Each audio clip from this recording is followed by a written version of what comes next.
nakikita po natin, yung bagyong tinawag po nating Francisco na may international name na Mekhala ay humina na po, no, isang tropical storm na lamang at nandito na lang siya sa ang huli pong lokasyon na to ay 830 km northeast na extreme northern Luzon. So nasa may southern part na po ito ng Japan. Samantala, itong yung nasa loob po ng Philippine Area of Responsibility ay yung bagyong Gardo, isa po itong severe tropical storm.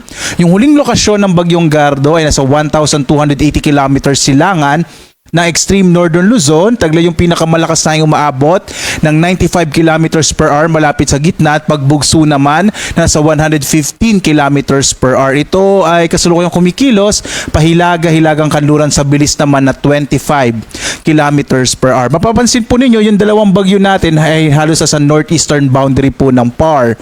Hindi na ito masyadong nakaka-apekto particular na sa habagat. So hindi na masyadong na-enhance or napapalakas yung habagat at wala ring direktang epekto yung bagyong Gardo sa ating bansa. Sa kasalukuyan, may epekto pa rin po yung habagat, particular na sa may kanlurang bahagi ng Luzon at ng Visayas. So inaasahan pa rin natin ngayong araw, medyo maulap pa rin yung kalangitan sa malaking bahagi ng Luzon, lalong-lalo na sa may area ng Ilocos Region, Cordillera, dito sa may kanlurang bahagi ng Central Luzon, kabilang na rin yung Metro Manila, Calabarzon, Mimaropa, at dito sa may Western Visayas. Iba pang bahagi ng ating bansa, lalong-lalo na po yung eastern section nitong Luzon, ng Kabisayan at malaking bahagi ng Mindanao, makararanas naman ngayong araw ng mga localized rain showers and thunderstorms.